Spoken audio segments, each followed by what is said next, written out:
بسم اللہ الرحمن الرحیم۔ شروع اللہ کے نام سے جو بڑا مہربان نہایت رحم والا ہے۔ ان الحمد للہ نحمده ونستعینه ونستغفره ونؤمن به ونتوکل علیہ ونعوذ باللہ من شرور انفسنا ومن سیئات اعمالنا،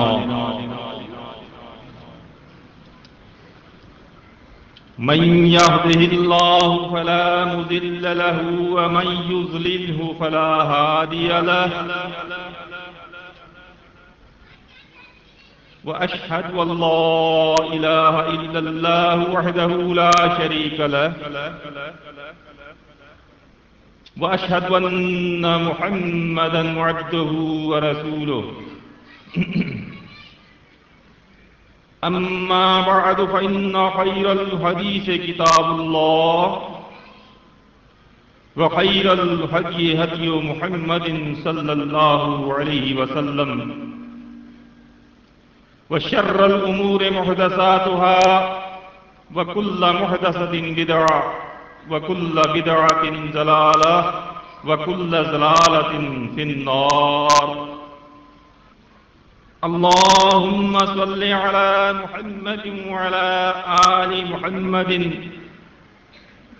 كما صليت على إبراهيم وعلى آل إبراهيم إنك حميد مجيد۔ اللهم بارك على محمد وعلى آل محمد كما باركت على إبراهيم وعلى آل إبراهيم إنك حميد مجيد۔ وقال الله تبارك وتعالى في القرآن المجيد والفرقان الحميد: أعوذ بالله السميع العليم من الشيطان الرجيم من همزه ونفخه ونفثه، هو الذي أرسل رسوله بالهدى ودين الحق ليظهره على الدين كله ولو كره المشركون۔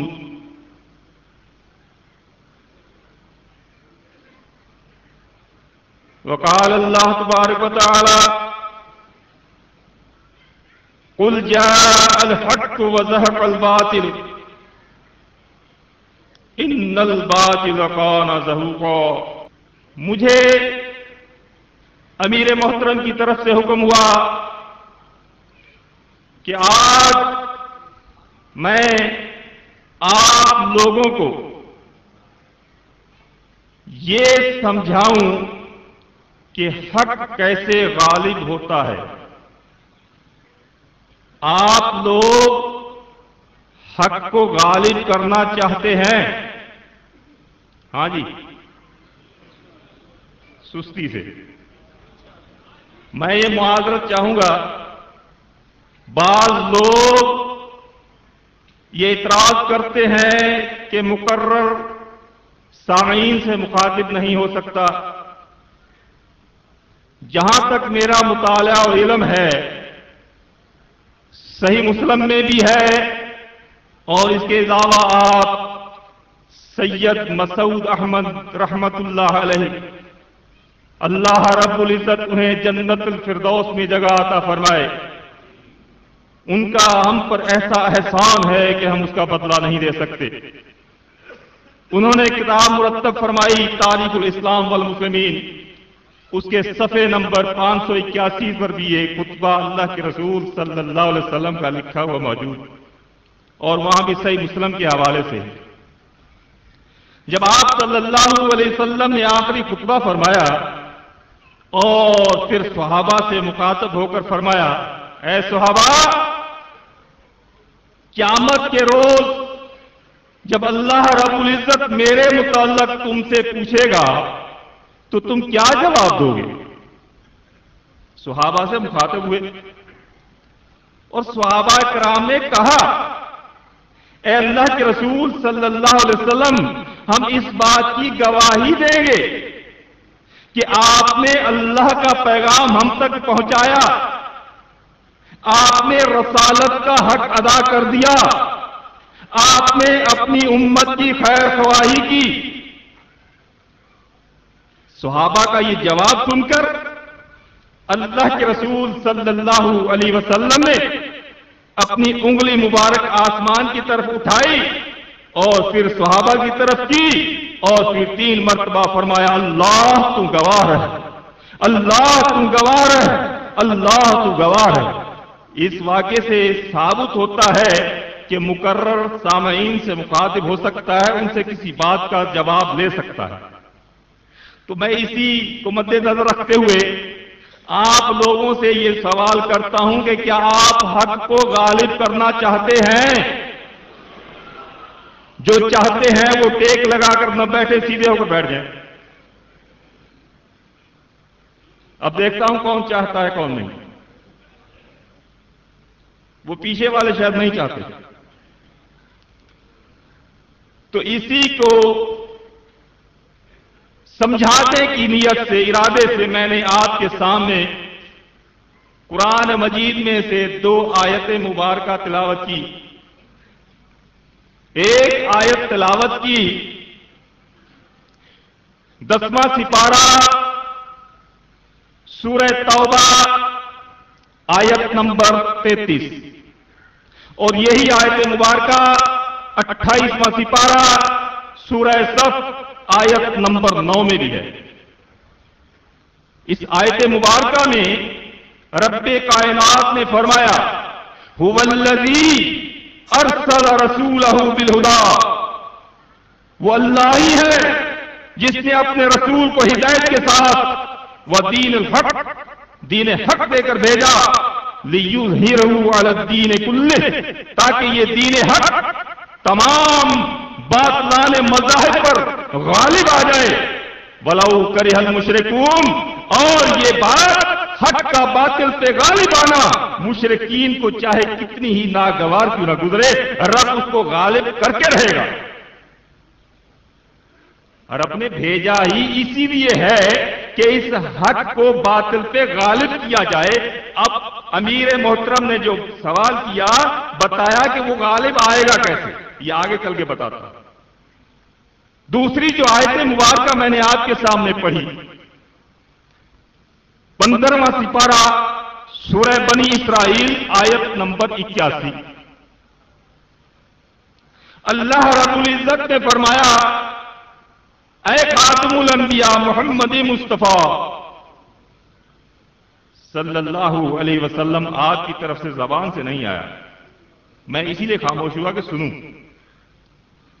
محمد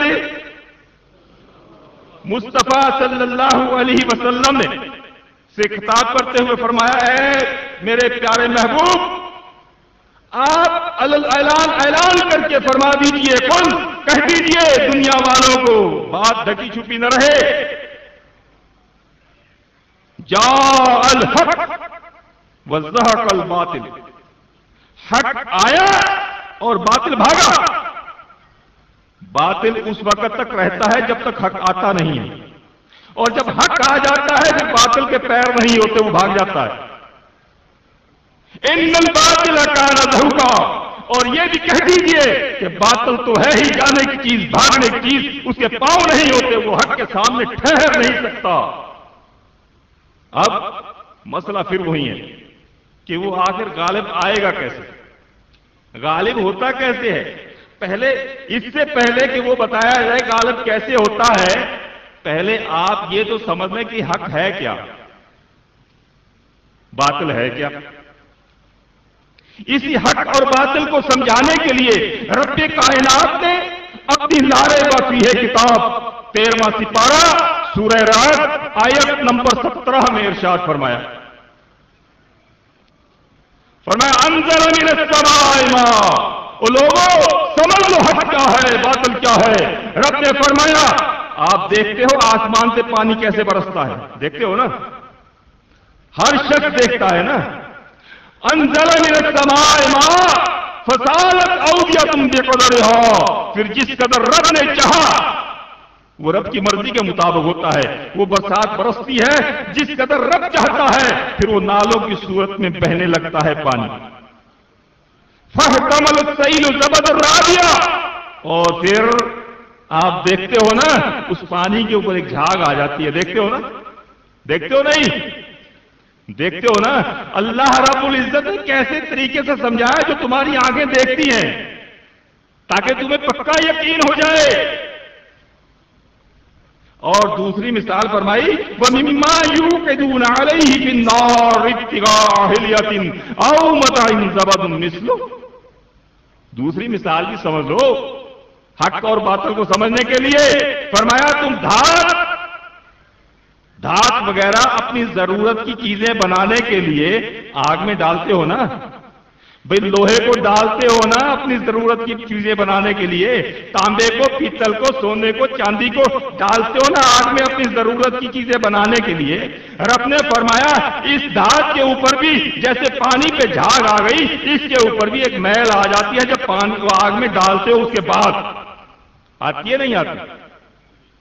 کبھی لوہار کے پاس بیٹھ کر دیکھ لینا، جب وہ لوہا باہر نکالتا ہے نا، جب گرم لال ہوا ہوتا ہے، پھر وہ اوپر رکھ کے ہتھوڑا لگاتا ہے نا، وہ میل چھن کر باہر گر جاتی ہے اور لوہا جو باقی ہوتا ہے وہ رہ جاتا ہے. یہ دو مثالیں رب نے کیوں دی؟ رب نے فرمایا یہ میں نے اس لیے دی ہے تاکہ تم یضرب اللہ ذالک، یہ رب نے مثالیں دی ہیں اس لیے تاکہ تم حق اور باطل کو سمجھ سکو. فذالک یضرب اللہ الحق والباطل. دیکھو اللہ رب العزت نے دونوں لفظ استعمال فرمائے. یہ مثالیں کیوں دی؟ حق جس نے غالب آنا ہے وہ بھی سمجھ لو، اور باطل جس نے بھاگنا ہے وہ بھی سمجھ لو کہ بھاگنے والا باطل کون سا ہے اور حق جو آئے گا وہ کون سا ہے. سمجھ گئے آپ؟ اب حق کون سا ہے؟ جو آسمان سے نازل ہوا. کون سا ہے؟ جو آسمان سے نازل ہوا وہ کیا ہے؟ ہاں جی. اور جو زمین پہ بنا جھاگ وہ کیا ہے؟ باطل. حق آسمان سے نازل ہوتا ہے اور باطل زمین پہ بنتا ہے. یہ حق اور باطل ہے. اور جب بھی اپنے آپ نے جہاں پر بھی یہ دیکھنا ہے، سمجھنا ہے، پرکھنا ہے کہ حق کیا ہے، باطل کیا ہے، اس کے لیے آپ یہ دیکھیں کہ یہ چیز آسمان سے آئی ہے. اگر آئی ہے تو حق ہے، اگر نہیں آئی زمین پہ بنی تو پھر کیا ہے؟ باطل ہے. فَأَمَّا الزَّبَدُ فَيَذْهَبُ جُفَاءً. رب نے فرمایا جو زمین پہ بنی جو جھاگ ہے، جو لوہے پہ میل آ گئی، جو وہ دھات سے میل آ گئی، رب نے فرمایا وہ ضائع ہونے والی ہے، بھاگنے والی ہے، اس کے پیر نہیں ہوتے. وَأَمَّا مَا يَنفَعُ النَّاسَ فَيَمْكُثُ فِي الْأَرْضِ. وہ جو آسمان سے آئی زمین پہ پانی، اس سے انسانوں کو فائدہ پہنچے گا. کس سے فائدہ پہنچے گا بھائی؟ حق سے فائدہ پہنچے گا انسانوں کو. باطل سے فائدہ ہاں جی نہیں پہنچے گا. اور باطل کیا ہے؟ جو زمین پہ بنا. حق کیا ہے؟ جو آسمان سے آیا. بھائی آپ نے غسل کرنا ہے، آسمان سے نازل شدہ پانی سے کرو گے یا جھاگ سے؟ کپڑے پانی سے دھو گے یا جھاگ سے؟ برتن پانی سے دھو گے یا جھاگ سے؟ جھاگ زمین پہ بنی، پانی آسمان سے آیا. سیدھی سی بات ہے. آسمان سے نازل ہوا وہ حق ہے. یہ بھی سمجھ لیں بھئی آسمان سے تو آدم علیہ السلام پر بھی نازل ہوا تھا، آسمان سے نوح علیہ السلام پر بھی نازل ہوا تھا، آسمان سے تو ابراہیم علیہ السلام پر بھی نازل ہوا تھا. کیا وہ بھی حق ہے؟ یہ بھی سمجھیں جو آدم علیہ السلام پر نازل ہوا وہ حق تھا، نوح علیہ السلام پہ نازل ہوا وہ حق تھا، ابراہیم علیہ السلام پہ نازل ہوا وہ حق تھا، اسحاق علیہ السلام پہ نازل ہوا وہ حق تھا، یعقوب علیہ السلام پہ نازل ہوا وہ حق تھا، موسیٰ علیہ السلام پہ نازل ہوا وہ حق تھا، یوسف علیہ السلام پہ نازل ہوا وہ حق تھا، عیسیٰ علیہ السلام پہ نازل ہوا وہ حق تھا. لیکن قرآن کہتا ہے بما نزل علی محمد وهو الحق من ربهم. لیکن جو محمد مصطفیٰ صلی صلی اللہ علیہ وسلم پہ نازل ہوا وہ حق تو ہے، وہ تھا، یہ ہے۔ اس کے بعد آنا ہے، آنا نہیں ہے، اس کے بعد حق بننا نہیں ہے۔ حق سمجھ لیں اور باطل سمجھ لیں۔ بھئی نازل کیا ہوا؟ قرآن کہتا ہے، سورہ آل عمران پڑھ لے، آیت نمبر 19 پڑھ لے، رب کائنات نے فرمایا ان الدین عند اللہ الاسلام۔ رب نے فرمایا میرے نزدیک دین اسلام ہے۔ دین اسلام کہاں سے آیا؟ آسمان سے نازل ہوا، اور فرمایا رضیت لکم الاسلام دینا، اور رب نے فرمایا یہ سورہ مائدہ آیت نمبر 3 میں، اور میں دین اسلام سے ہی راضی ہوں گا تم سے، جو آسمان سے نازل ہوا۔ اور سورہ آل عمران آیت نمبر 85 میں فرما دیا وَمَن يَبْتَغِ غَيْرَ الْإِسْلَامِ دِينًا فَلَن يُقْبَلَ مِنْهُ، جو دین اسلام کے علاوہ کسی اور مذہب پہ چلے گا، کسی اور طریقے کو ڈھونڈے گا، وہ آسمان سے نازل نہیں ہوئے، وہ زمین سے بنے ہیں۔ رب نے فرمایا میں وہ قبول نہیں کروں گا، وَهُوَ فِي الْآخِرَةِ مِنَ الْخَاسِرِينَ، اور وہ خسارہ پانے والے میں ہے، وہ خسارہ پانے والے میں۔ آسمان سے دین نازل ہوا، محمد صلی اللہ علیہ وسلم پہ نازل ہوا۔ آپ بتا سکتے ہیں دین اسلام جو آسمان سے آیا تھا، جو زمین پہ بنی جھاگ، کون سی جھاگ؟ بھئی مذہب حنفی آسمان سے آیا، محمد مصطفیٰ صلی اللہ علیہ وسلم پہ نازل ہوا، مذہب شافعی نازل ہوا، مذہب مالکی نازل ہوا، مذہب حنبلی نازل ہوا، مذہب جعفری نازل ہوا، مذہب اہل حدیث نازل ہوا۔ اگر ہوا تو حق ہے، اگر نازل نہیں ہوا تو حق تو پھر کیا ہے؟ باطل ہے نا۔ حق کی ضد کیا ہے؟ باطل ہے۔ دین اسلام حق ہے، باقی مذاہب باطل ہیں، اور دین اسلام پہ چلنے والوں کا نام مسلم ہے۔ کیا ہے؟ کہاں سے نازل ہوا؟ آسمان سے۔ کس پہ نازل ہوا؟ بما نزل علی محمد، سورہ محمد 26واں سپارہ۔ کس پہ نازل ہوا؟ هو سماکم المسلمین، اے ایمان والو میں نے تمہارا نام مسلمین رکھ دیا۔ نام مسلمین کس نے رکھا؟ رب نے۔ اور محمد مصطفیٰ صلی اللہ علیہ وسلم سے رب نے فرما دیا کہ آپ بھی اعلان کر کے بتا دیجئے اس اسلام پہ سب سے پہلے عمل کرنے والا میں ہوں، اور آپ کہہ دیجئے وَأَنَا أَوَّلُ الْمُسْلِمِينَ، اس لیے سب سے پہلا اول مسلمین بھی میں ہی ہوں۔ نبی صلی اللہ علیہ وسلم کیا تھے؟ مسلم۔ کیا تھے؟ کیوں تھے؟ کہ رب نے فرمایا کہ میں نے تمہارا نام مسلم رکھا۔ بھائی اس کے علاوہ شیعہ، سنی، وہابی، اہل حدیث، کیا یہ آسمان سے نازل ہوئے ہیں؟ محمد مصطفیٰ صلی اللہ علیہ وسلم شیعہ تھے، سنی تھے، وہابی تھے، اہل حدیث تھے تو ایک آیت پڑھ دو بھائی، اگر نازل ہوا تو پڑھ دو، ہم مان لیں گے، نہیں ہوا تو چھوڑ دو، باطل ہے۔ نہیں ہوا تو چھوڑ دو، باطل ہے۔ مختصراً تیسری چیز، کیونکہ میں نے اصل بات کی طرف آنا ہے، تیسری چیز، اللہ کے رسول صلی اللہ علیہ وسلم نے فرمایا یہ میری ملت، وَإِنَّ هَذِهِ الْمِلَّةَ، ابو داؤد میں صحیح سند کے ساتھ، وَإِنَّ هَذِهِ الْمِلَّةَ سَتَفْتَرِقُ عَلَىٰ 73 مِلَّةٍ، یہ میری ملت 73 حصوں میں تقسیم ہو جائے گی، 72 فی النار، 72 کہاں جائیں گے؟ ہاں جی، کس کی بات ہے؟ کسی ملا مولوی کی فتویٰ؟ 72 جائیں گے جہنم میں۔ کیوں جائیں گے؟ وہ حق ہوں گے۔ وہ واحد فی الجنہ، ایک جائے گا جنت میں، وہ کیا ہے؟ وہ واحد جو ہے کہاں سے نازل ہوا؟ وہ واحد فی الجنہ، یہ لفظ کہاں سے نازل ہوئے؟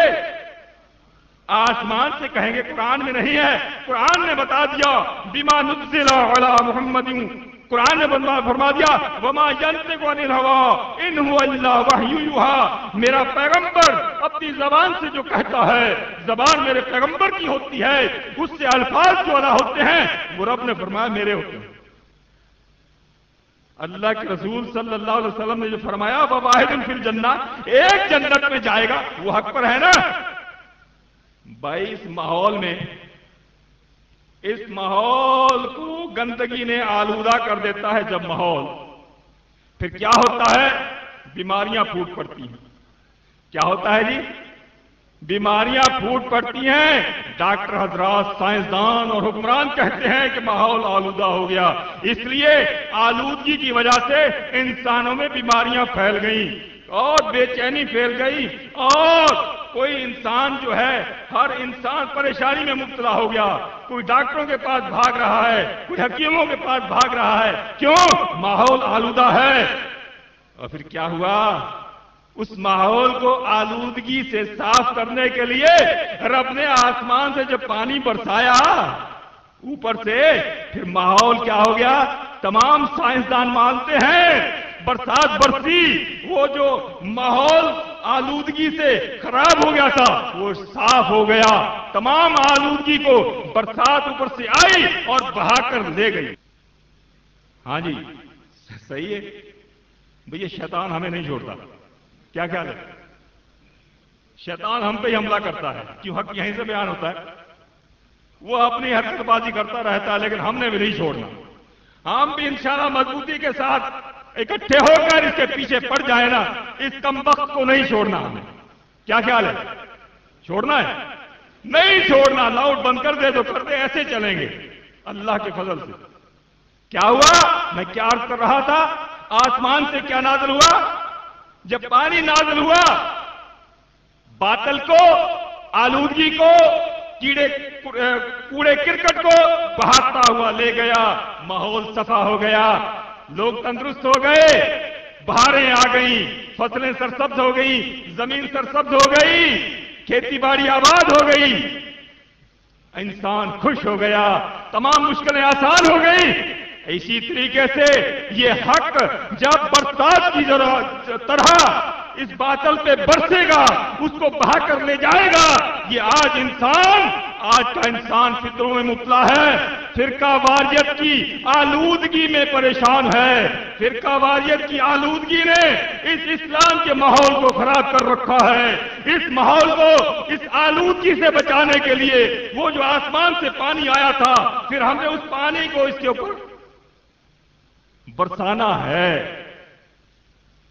آپ دیکھتے ہیں اب یہ باطل پہ کیسے غالب آئے گا، اس کے لیے کون بتائے گا؟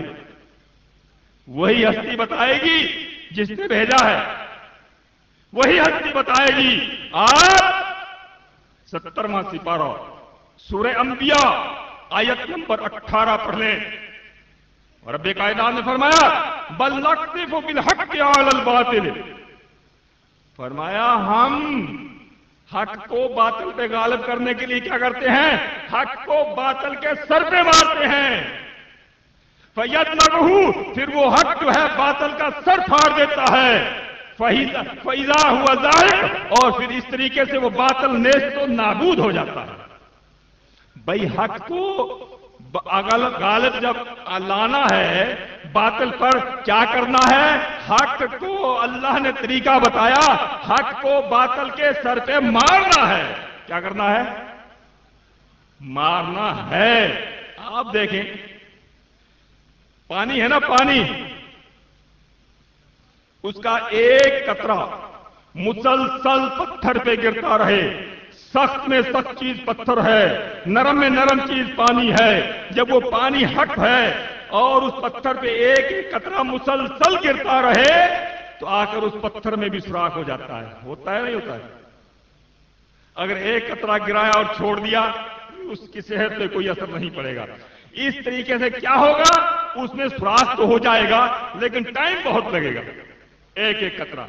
لیکن اگر آپ چاہتے ہیں یہ حق فوراً باطل پہ غالب آ جائے، بہاتا ہوا لے جائے، پھر یہ تمام قطرے جب اکٹھے ہو کر برستے ہیں پھر وہ موسلادھار برسات کہلاتی ہے۔ جب وہ موسلادھار برسات آتی ہے پھر نہیں دیکھتی سامنے کیا ہے، سب کو سمیٹ کر بہاتی ہوئی لے جاتی ہے۔ کیا خیال ہے؟ صحیح ہے؟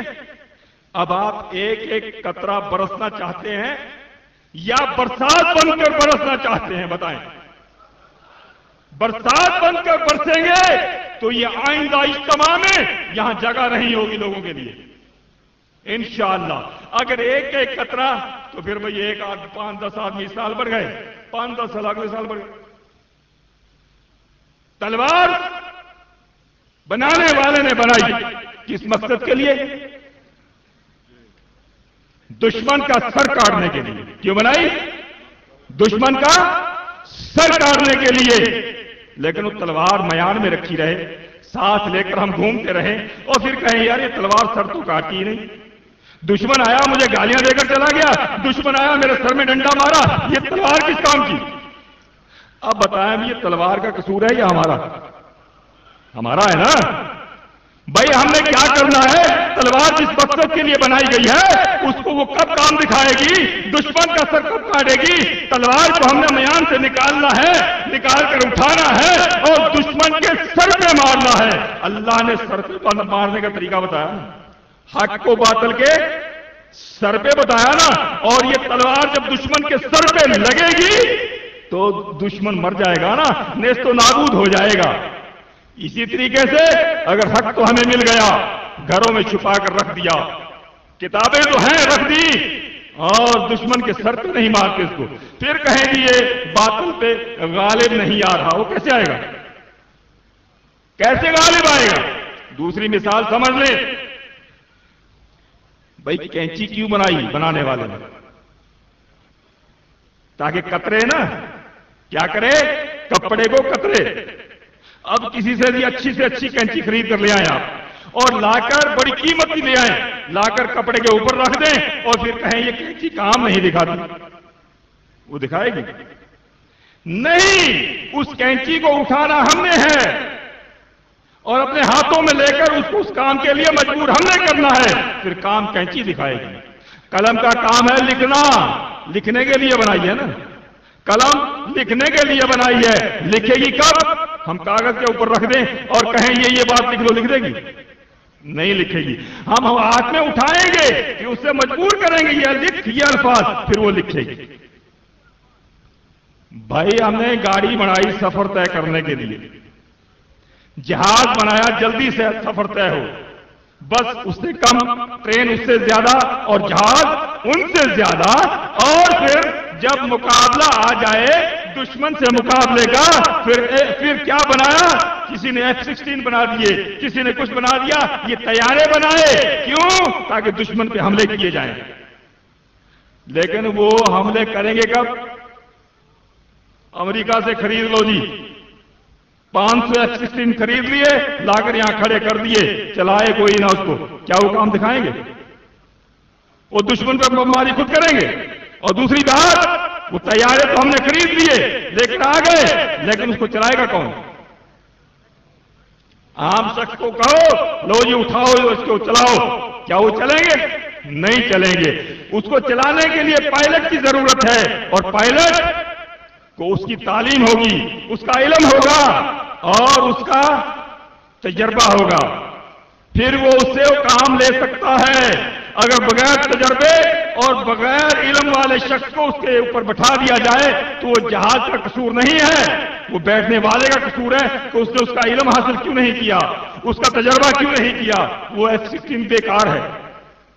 تو اس لیے ہمیں بھی یہ دین حق سے کام لینے کے لیے اس کا علم حاصل کرنا ہے، اس کے تجربے کرنے ہیں، اس کی پائلٹی کرنا، ڈرائیوری کرنا سیکھنا ہے، پھر ہم اس سے صحیح کام لے سکتے ہیں. تو میں عرض کر رہا تھا یہ حق غالب آنے کے لیے رب نے بنایا. آئے گا کیسے؟ جب ان کو ہم باطل کے سر پہ ماریں گے اور باطل کے سر پہ مارنے والے کو، دشمن سے لڑنے والے کو نام دے دیا جاتا ہے. کون سا نام دیا جاتا ہے؟ کہ جی یہ ہماری فوج ہے. کیا ہے؟ فوج. اب ایسے عام تمام انسان ہیں، لیکن فوج جب ہمارے سمجھ میں آئے گا تو ہم فوراً کہہ دیں گے فوجی کا کام ہے دشمن سے لڑنا. ٹھیک ہے نا؟ بتانے کی ضرورت نہیں ہوتی. جب ہم فوجی کا نام لیں گے نا آپ بات خود اپنے سمجھ میں آ جائے گی کہ یہ فوج کہتے ہیں جو دشمن سے لڑے. پھر اللہ کے رسول صلی اللہ علیہ وسلم نے احمد، ابو داؤد، نسائی نے صحیح سند کے ساتھ فرما دیا، حکم دے دیا، یہ حق باطل پہ کب غالب آئے گا؟ جب آئے گا جب اس کو اٹھا کے اس کے سر پہ مارو گے۔ کیسے مارو گے؟ فرمایا جاہد المشرکین، مشرکین سے جہاد کرو، مطلب کیا کہ مشرکین کے سروں پہ وار کرو، حق کے ساتھ، حق کا کیا کرو؟ کیسے کرو؟ بِأَمْوَالِكُمْ، اپنے مالوں سے بھی کرو۔ وار کیسے کرنا ہے؟ باطل پہ وار اپنے اموال سے بھی کرنا ہے۔ اب اجتماع ہو رہا ہے نا، مال خرچ ہو رہا ہے نا، تقاریر ہوں گی، مال خرچ ہوگا، جو بھی ہم یہ کام پمفلٹ چھپتے ہیں، کتابیں چھپتی ہیں، کیا ہوتا ہے؟ مال خرچ ہوتا ہے۔ مال کے ذریعے بھی دشمن کے سر پہ مارتے رہو حق کو، اور وَأَيْدِيكُمْ، اور اپنے ہاتھ سے بھی مارتے رہو، وَأَلْسِنَتِكُمْ، اپنی زبان سے بھی حق کو باطل کے سر پہ مارتے رہو۔ پھر جب حق کو باطل کے سر پہ ہم مارنا شروع کر دیں گے اپنے مال کے ساتھ، اپنے ہاتھ کے ساتھ، اپنی زبانوں کے ساتھ، پھر کیا ہوگا؟ پھر ان کو وہ فوجی والا تمغہ ملے گا۔ صحیح مسلم میں حدیث ہے، اللہ کے رسول صلی اللہ علیہ وسلم کا فرمان مبارک، فرمایا فَمَنْ جَاهَدَهُمْ بِيَدِهِ فَهُوَ مُؤْمِنٌ، خطاب مل گیا۔ جس نے حق کو اپنے ہاتھ سے دشمن کے سر پہ مارا تو اللہ کے رسول صلی اللہ علیہ وسلم فرمایا میں اسے نام دیتا ہوں وہ مومن ہے۔ کیا ہے؟ وہ فوجی ہے۔ کیا ہے؟ وہ مومن ہے۔ وَمَنْ جَاهَدَهُ بِيَدِهِ فَهُوَ مُؤْمِنٌ وَمَنْ جَاهَدَهُ بِلِسَانِهِ فَهُوَ مُؤْمِنٌ، جو زبان سے حق کو باطل کے سر پہ مارتا ہے وہ بھی کیا ہے؟ مومن ہے، وہ بھی سپاہی ہے۔ فوج میں درجے ہوتے ہیں نا، کوئی کمانڈر ہوتا ہے، کوئی چیف ہوتا ہے، کوئی کچھ، یہاں بھی ہے درجے ہیں۔ وَمَنْ جَاهَدَهُمْ بِقَلْبِهِ فَهُوَ مُؤْمِنٌ، لیکن کمزور سے کمزور، ہلکے سے ہلکا سپاہی وہ ہے، عام سپاہی جو بغل میں بندوق اٹھائے گھومتا ہے، وہ ہے جو دل میں اس کو برا سمجھتا ہے، جو اس کو دل میں برا سمجھتا ہے۔ اور فرمایا جو دل میں برا نہیں سمجھتا وہ میرا سپاہی ہی نہیں، وہ مومن ہے ہی نہیں، میری فوج میں داخل ہے ہی نہیں۔ پھر کیا سمجھتے ہو؟ فوجی بننا چاہتے ہو؟ نہیں؟ ہاں جی، یہ جو بول رہے ہیں یہ چاہتے ہیں، باقی نہیں چاہتے۔ اور فرمایا فوجی بننا چاہتے ہو، اور یہ لوگ فوجی ہیں، یہ مومن ہیں۔ اور پھر انہیں تسلی دیتے ہوئے فرمایا تم حق کو باطل کے سر پہ مار رہے ہو، مقابلہ دشمن سے سخت ہے، تمہاری فتح ہو نہیں رہی، وقت اتنا گزر گیا، 30 سال گزر گئے، 40 سال گزر گئے، تم گھبرا گئے، تم ہمت ہار گئے، تم سست ہو گئے۔ اور رب نے فرمایا، کیا فرمایا؟ چوتھا سپارہ سورہ آل عمران آیت نمبر 139 میں فرمایا وَلَا تَهِنُوا، او گھبراؤ، کیا ہمت نہ ہارو، رب تسلی دے رہا ہے، ہمت نہ ہارو، وَلَا تَحْزَنُوا، غم نہ کرو، فکر نہ کرو کہ ہم کر کر کے تھک گئے ہیں، غم نہ کرو، ہمت نہ ہارو، انتم الاعلون ان کنتم مؤمنین، غالب تم ہی آؤ گے، غالب تم ہی آؤ گے، لیکن شرط یہ ہے کہ اگر تم مومن رہے۔ مومن کون ہے؟ اگر تم حق کو باطل کے سر پہ مارتے رہے، مارنا نہیں چھوڑا تو باطل تم ہو گے، باطل پہ غالب آؤ گے۔ کس کا فرمان ہے؟ رب کا فرمان سچا ہے نا۔ اگر ہم تھک گئے اور حق کو باطل کے سر پہ مارنا چھوڑ دیا پھر غالب آؤ گے؟ پھر مومن ہی نہیں، غالب کہاں سے آئے گا؟ سپاہی نہیں رہا۔ اور پھر ایک اور جگہ فرمایا 5واں سپارہ سورہ نساء آیت نمبر 141 فرمایا لَن يَجْعَلَ اللَّهُ لِلْكَافِرِينَ عَلَى الْمُؤْمِنِينَ سَبِيلًا، اللہ نے فرمایا اے مومنو میں تمہیں تسلی دیتا ہوں، میں تمہارے ساتھ وعدہ کرتا ہوں۔ امریکہ تسلی دیتا ہے پاکستان کو سب کچھ چھوڑ پھینکتا ہے، رب نے تسلی دی اے ایمان والو گھبراؤ نہیں، میں تم پر کافروں کو کبھی غلبہ نہیں دوں گا۔ بھئی رب کا وعدہ سچا ہے نا؟ رب نے فرمایا میں غلبہ نہیں دوں گا تم پر، شرط یہ ہے اگر تم مومن رہے۔ مومن کب ہو؟ جب تک حق کو باطل کے سر پہ مارتے رہو گے۔ بھئی مار سکتے ہو نا؟ اب لوگ کہیں گے جی ہمارے پاس پیسہ نہیں ہے، پیسہ ہوتا تو مارتے۔ اس کی آگے تفصیل بتا رہا ہوں میں کہ کیسے حق غالب ہوتا ہے، مال سے کیسے، جان سے کیسے۔ اور میں آسان سا طریقہ بتاتا ہوں، جس کے پاس مال ہے وقت نہیں ہے وہ اپنا مال لگائے، جس کے پاس مال نہیں ہے وہ اپنا وقت لگائے، جس کے پاس دونوں ہیں دونوں لگائے۔ لیکن جو بیچارے کہتے ہیں ہمارے پاس کچھ بھی نہیں ہے، بھئی ایک چیز تو کام کر سکتے ہو نا، کیا؟ وہ عام شخص خرید سکتا ہے۔ تو آپ چلے جائیں باطل کے گھروں میں، ہر گھر میں آپ کو ٹیلی ویژن ملے گا، ملے گا نا؟ گھر میں کھانے کو اناج نہ ہو، ٹیلی ویژن گھر میں ضرور ہو۔ پھاکے کاٹ رہے ہوں، ٹیلی ویژن ضرور ہوگا۔ تو آپ یہ کام نہیں کر سکتے، اپنے گھر میں ایک عدد ٹیپ ریکارڈ رکھ لیں۔ کیا کر لیں؟ کس مقصد کے لیے؟ کہ ہم نے اس کے ذریعے، یہ ہمارا ہتھیار ہے، اس کے ذریعے ہم نے باطل کے سر پہ ضربیں لگانی ہیں۔ ٹیپ خرید لو، مرکز میں آؤ، یہاں کیسٹ موجود ہیں، امیر محترم کے کیسٹ، سید مسعود احمد کے کیسٹ، میری تقاریر کے، ہمارے اور مقررین ہم کی تقریریں لے جاؤ، اپنی دکانوں میں، اپنے گھروں میں برمار کر دو، برسات کی طرح برس کرو۔ یہاں سے جاتے ہی معلوم یہ ہو کہ آپ یہاں سے برسات بن کر، بادل بن کر جا رہے ہو، اپنے اپنے علاقے میں جا کر برسات برساؤ گے اور باطل کو بہاؤ گے، بہاؤ گے، برسو گے انشاءاللہ۔ پھر رب نے فرمایا، اللہ اکبر، 6واں سپارہ سورہ مائدہ آیت نمبر 56 پڑھ لیں۔ رب نے فرمایا وَمَن يَتَوَلَّ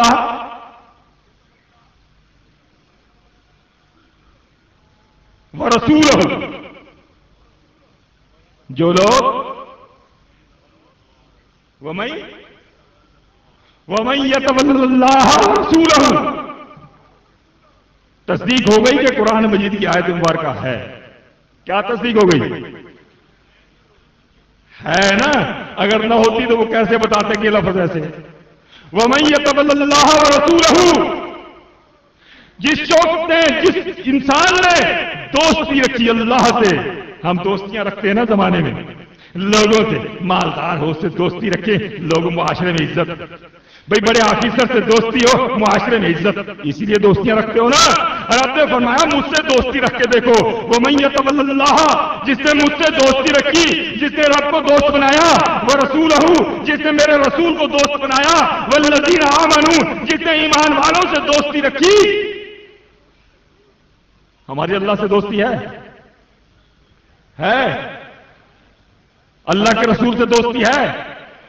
ایمان والوں سے دوستی ہے؟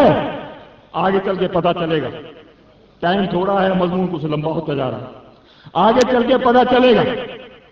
اللہ سے دوستی ہے، ہاں جی، اور رسول صلی اللہ علیہ وسلم سے دوستی، جب دوستی ہے تو بٹاریاں مڑاتے کیوں؟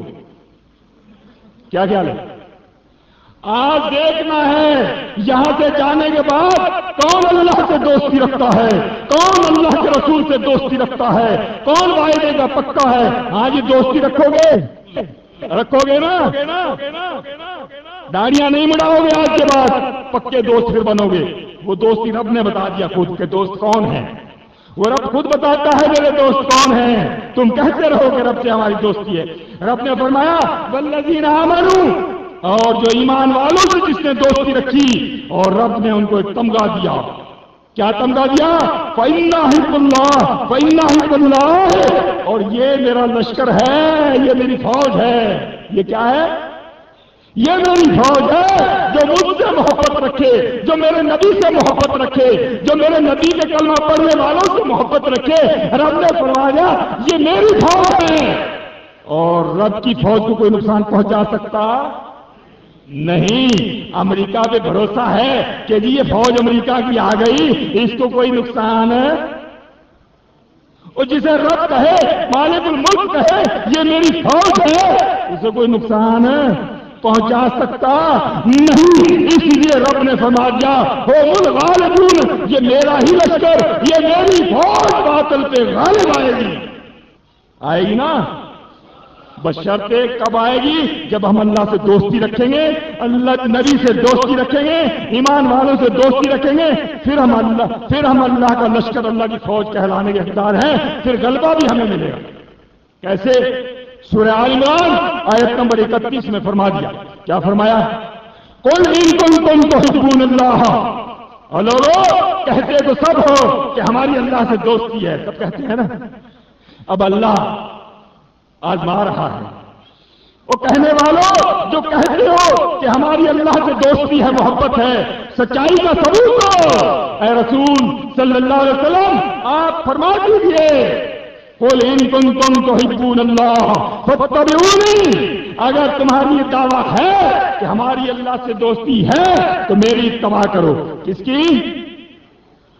اللہ سے دوستی ہے تو کس کی اتباع کرنی ہے؟ رسول صلی اللہ علیہ وسلم کی۔ داڑیاں مڈانی نہیں ہے، پھر داڑیاں بڑھانی ہے، بال انگریزی کٹ نہیں رکھنے، بلکہ دوست کے مطابق رکھنے ہیں، جو ہمارا دوست، دوستی کے رنگ میں رنگ جانا ہے۔ اور فرمایا جب تم میرے نبی کی اتباع کرو گے اور پھر کیا ہوگا؟ یحببکم اللہ، پھر میں اللہ بھی تم سے دوستی رکھ لوں گا، میں بھی تم سے محبت کرنے لگ جاؤں گا۔ اور جو اللہ کا دوست بن جائے، جو وزیر اعظم کا دوست بن جائے، کیا خیال ہے؟ جو صدر پاکستان کا دوست بن جائے، یار بڑے بڑے کام کرتا ہے، اور جو اللہ اور صدر کہے نہ کہے، جسے اللہ مالک الملک کہے میرا یہ دوست ہے، پھر کیا سمجھتے ہو؟ کوئی کمی باقی رہ گئی؟ اور فرمایا رحیم کی خطائیں یا پھر لکم ذنوبکم، اس سے مجھ سے دوستی رکھنے سے پہلے اللہ سے دوستی۔ سورہ آل عمران آیت نمبر 92 میں رب نے فرمایا لن تنالوا البر حتى تنفقوا مما تحبون، فرمایا تم میں سے کوئی بھی شخص اس وقت تک نیکی حاصل نہیں کر سکتا جب تک اپنی پیاری میں پیاری چیز اللہ کے راستے میں خرچ نہ کرے۔ کیا خیال ہے؟ کس نے فرمایا؟ جس سے دوستی رکھی ہے، جس سے دوستی رکھی، اور جنہوں نے دوستی رکھی حق ادا کر دیا دوستی کا۔ صحیح بخاری میں موجود ہے، حضرت ابو طلحہ رضی اللہ تعالیٰ عنہ نے جب یہ آیت مبارکہ پڑھی اور فوراً دوستی کا حق ادا کرنے کے لیے اللہ کے رسول صلی اللہ علیہ وسلم کی خدمت اقدس میں حاضر ہوا۔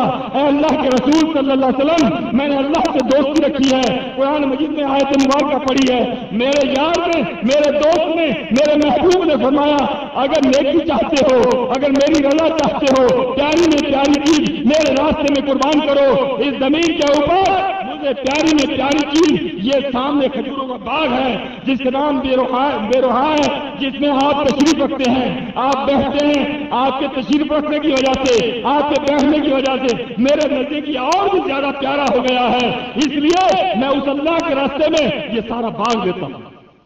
کیا خیال ہے؟ اللہ سے دوستی ہے نا؟ ہماری ایسی دوستیاں ہیں اللہ سے؟ دیتے ہیں ہم ایسے مال؟ نہیں۔ یہ وہی ابو طلحہ ہے رضی اللہ تعالیٰ عنہ، صحیح بخاری میں موجود ہے۔ اللہ کے رسول صلی اللہ علیہ وسلم کہاں چھوڑا؟ سبق یاد بھی کر رہے ہو؟ یاد کر رہے ہو نا؟ ہاں سبق یاد کرو۔ صحیح بخاری میں ہے، حضرت ابو طلحہ رضی اللہ تعالیٰ عنہ کا واقعہ ہے۔ انہوں نے کیسے دوستی پکی رکھی؟ ایک مہمان آیا، اے اللہ کے رسول صلی اللہ علیہ وسلم میں بھوکا ہوں، مجھے کھانا چاہیے۔ آپ صلی اللہ علیہ وسلم نے اپنے ایک گھر میں پیغام بھیجا، گھر سے جواب آیا گھر میں سوائے پانی کے کچھ بھی نہیں۔ دوسرے گھر میں سے جواب آیا سوائے پانی کے کچھ نہیں، حتیٰ کہ اس وقت 9 بیویاں تھیں، 9 ہی گھروں میں سے جواب آیا پانی کے سوا گھر میں۔ کیا ہمارے یہاں ایسی کیفیت ہے؟ ہمارے گھروں میں تو سال کا خرچہ تو ہوگا، غریب سے غریب کے گھر میں ہے نا؟ تو پھر آپ صلی اللہ علیہ وسلم نے پھر فرمایا کہ اس مہمان کو کون کھانا کھلائے گا؟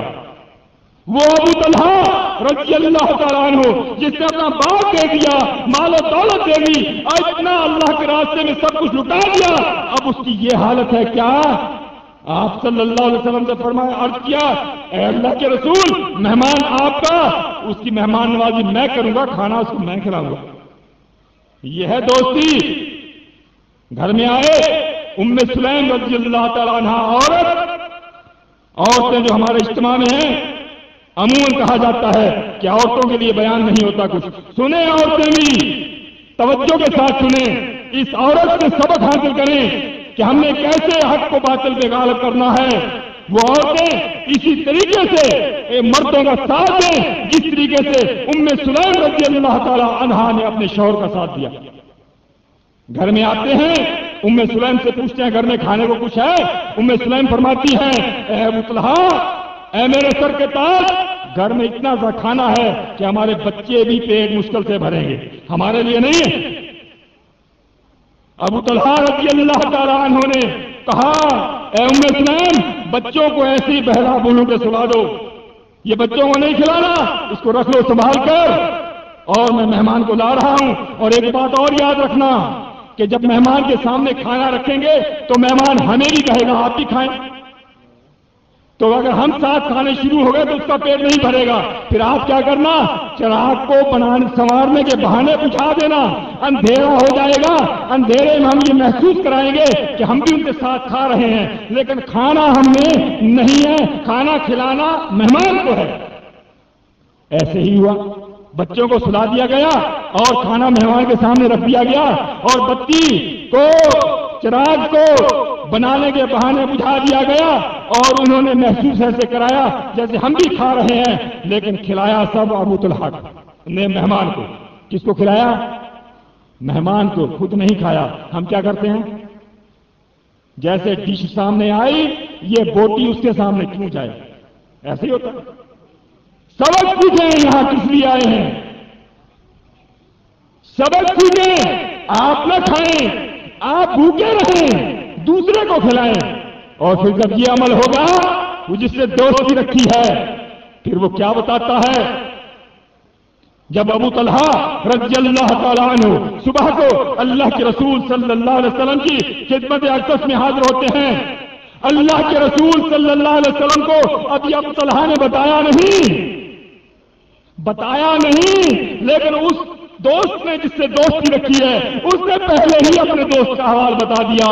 اللہ کے رسول صلی اللہ علیہ وسلم فرماتے ہیں، اے ابو طلحہ، رات جو تو نے اپنے مہمان کی مہمان نوازی کی، وہ میرے مالک کو، رب کائنات کو اتنی پسند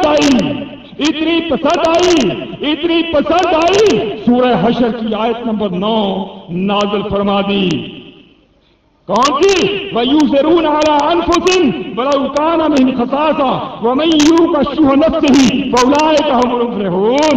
یہی میرے سپاہی ہیں کامیاب ہونے والے، یہی ہے باطل پہ غالب آنے والے۔ یہ ہے اللہ سے محبت اور اللہ کے رسول صلی اللہ علیہ وسلم سے محبت۔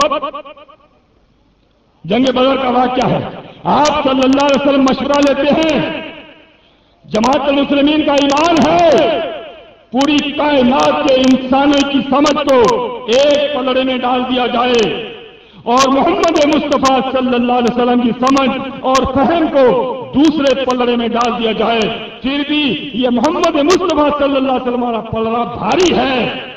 اتنی سمجھ فہم کہ مالک ہونے کے باوجود اپنے کام مشورے سے کیا کرتے ہیں، مشورہ کرتے ہیں۔ دشمن نے ہم پہ لشکر کشی کر دی ہے، فوج حملہ کرنے کے لیے آ رہی ہے، آپ کیسی دوستی رکھتی ہو میرے ساتھ؟ کیا خیال ہے، لڑنا چاہیے نہیں؟ قصہ لمبا ہے، مختصر بتاتا ہوں، صحیح بخاری میں موجود ہے۔ فرمایا حضرت مقداد رضی اللہ تعالی عنہ کیا فرمایا؟ فرمایا اللہ کے رسول صلی اللہ علیہ وسلم، لا نکون کما قال قوم موسیٰ اذهب انت وربک فقاتلا۔ اے اللہ کے رسول، ہم قوم موسیٰ کی طرح نہیں کہیں گے جیسے موسیٰ علیہ السلام کو اسی قوم نے کہا تھا آپ اور آپ کا رب جا کر لڑیں، ہم تو بیٹھ کر تماشا دیکھیں گے۔ ہم ایسے نہیں کہیں گے، وَلَٰكِنَّا نُقَاتِلُ عَنْ يَمِينِكَ وَعَنْ شِمَالِكَ وَبَيْنَ يَدَيْكَ وَخَلْفَكَ۔ لیکن ہم تو آپ کے آگے دائیں بھی لڑیں گے، بائیں بھی لڑیں گے، آگے بھی لڑیں گے، پیچھے بھی لڑیں گے۔ جب انہوں نے یہ کام کر کے دکھایا، 319 نے 1000 کے لشکر پہ غلبہ حاصل کیا نہیں کیا نا؟ حق ایسے غالب ہوتا ہے۔ کیسے ہوتا ہے؟ ایسے ہوتا ہے۔ اس وقت بھی ہم جب امیر جماعت المسلمین کے دائیں بائیں آگے پیچھے ہو کر باطل کے سر پہ ضربے لگاتے رہیں گے، آج بھی یہ تو ہماری بہت تعداد ہے، آج بھی باطل پہ غالب آ جائے گی۔ اور حضرت ابالہ رضی اللہ تعالیٰ صحیح بخاری میں موجود ہے، ابالہ رضی اللہ تعالیٰ عنہ مشورہ دیتے ہیں، اے اللہ کے رسول صلی اللہ علیہ وسلم، اگر آپ ہمیں حکم دیں گھوڑوں کی ننگی پیٹھوں پہ بیٹھ کر سمندر میں چھلانگے لگا دو تو ہم اس کے لیے بھی تیار ہیں۔ ہم تیار ہیں۔ اگر ہمارے امیر کہیں بھائی چلو آج اٹھا لو ہتھیار اور بس فوج سے مقابلہ کرنا ہے امریکہ کی سے، کرو گے؟ یہ تھوڑے سے ہاتھ اوپر ہوئے ہیں، سب کریں گے نا؟ اللہ فتح دے گا، اللہ ہمیں غالب کرے گا انشاءاللہ۔ ایک واقعے کی اجازت لی ہے میں نے، صحیح بخاری میں ہے، ایمان والوں سے محبت پیچھے رہ جائے گی۔ اللہ رسول سے محبت تو بتا دی میں نے، ایمان والوں سے محبت کیسی ہونی چاہیے؟ صحیح بخاری میں ہی موجود ہے، جب اللہ کے رسول صلی اللہ علیہ وسلم نے ہجرت کی، ہجرت کرنے کے بعد مہاجر آئے، اپنا سب کچھ چھوڑ کر آئے، آپ صلی اللہ علیہ وسلم نے مہاجر اور انصار میں بھائی چارہ قائم کیا، ایک کو دوسرے کا بھائی بنا دیا، اور پھر جب عبد الرحمن بن عوف کو حضرت سعد بن ربیع کا بھائی بنا دیا۔ اب وہ مومن ہے، آپس میں محبت بتا رہا ہوں کیسی ہے، اب دیکھنا یہ ہمیں بھی ایسی محبت ہے۔ ان کو جب بھائی بنا دیا، مومن بھائی باپ کا بیٹا نہیں ہے، وہ مکے سے آئے یا مدینے کے، وہ انصار، وہ مہاجر، وہ قوم کی کیا وہ کیا، لیکن کیا دینی بھائی بن گئے۔ اب کیا ہوا؟ مومن بھائی بن گئے۔ محبت کیسی؟ حضرت سعد بن ربیع رضی اللہ تعالیٰ نے فرمایا، آج کے بعد تم میرے بھائی ہو، میرے بھائی ہو۔ یہ میری 2 بیویاں ہیں، آپ اپنی بیویاں چھوڑ کر آئے ہو نا، یہ میری 2 بیویاں ہیں، اس وقت تک پردے کی آیتیں نازل نہیں ہوئی تھی، یہ میری 2 بیویاں ہیں جو آپ کو پسند ہے نا، ایسے نہیں جو مجھے نہیں پسند وہ دے دیتا ہوں، نہیں، جو آپ کو پسند ہے اس پہ انگلی رکھیں، میں اس کو طلاق دے دیتا ہوں، آپ اس سے شادی کریں۔ ارے غیرت کا مسئلہ ہے یا نہیں ہے؟ آج ہم غیرت مند بنے بنتے پھرتے ہیں، سب سے بڑا غیرت مند اللہ ہے، اس سے بعد اللہ کے رسول صلی اللہ علیہ وسلم غیرت مند ہیں، ان کے قانون میں یہ بے غیرتی نہیں ہے، یہ غیرت ہے، یہ ایمان والے سے محبت ہے۔ اتنی قربانی آج دے سکتا ہے کوئی؟ بیویوں کی قربانی تو کون دے گا؟ بیوی اگر کسی کی چھڑا کر دوسری سے نکاح کر دیا جاتا ہے بھی ہلغم مچ جاتا، قربانی تو کون دے گا؟ سمجھ رہے ہیں نا آپ بھائی؟ ہمارے کتنے بچے نوجوان ایسے گھوم رہے ہیں، شادی نہیں ہے، ہم ان کو اپنی لڑکیاں دینے کو تیار نہیں۔ جو ڈھونڈتا ہے کوئی دولت مند ہو، پیسے والی پارٹی ہو، اچھا ہو، پڑھا لکھا ہو، کاروباری ہو، پھر دیں گے، لیکن اس سے سبق لیں۔ حضرت سعد بن ربیع رضی اللہ تعالیٰ عنہ نے جب اپنی بیوی دی تو کیا کہا؟ نہیں، آپ مال بھی چھوڑ کر آئے ہو، آپ کے پاس تو کاروبار بھی نہیں، مال بھی نہیں، دولت بھی نہیں، مال بھی میں دیتا ہوں، یہ دولت ہے، یہ مال ہے، یہ میرے باغات ہیں، یہ زمینیں ہیں، اس میں سے جو آپ کو پسند ہے آدھی آپ رکھ لیں، آدھی میرے لیے چھوڑ دیں۔ ہے ہمارے اندر یہ قربانی؟ اپنی بیٹی بھی دیں، ساتھ اس کو دولت بھی دیں، جاؤ روزگار بھی کرو۔ جب تک یہ مومن سے محبت نہیں ہوگی غالب نہیں آئیں گے۔ غالب چاہتے ہو نا ہونا تو غلبہ اس طریقے سے ہوگا۔ مضمون تو لمبا ہے، ٹائم پورا ہو گیا، یہ بھی امیر صاحب سے اجازت دی تھی، جزاک اللہ خیر، امیر صاحب نے اجازت دے دی، تو لہذا آج یہ عہد لے کر جائیں بھائی برسات بن کر برسو گے نا انشاءاللہ اللہ تعالیٰ بھی پھر ہمارا ساتھ دے گا۔ اللہ سے دعا ہے اللہ رب العزت اس حق کو، ان مٹھی بھر مسلمانوں کو باطل پہ غالب کرے اور اللہ تعالیٰ ہماری غائبانہ مدد فرمائے۔ وَأَقُولُ قَوْلِي هَٰذَا أَسْتَغْفِرُ اللَّهَ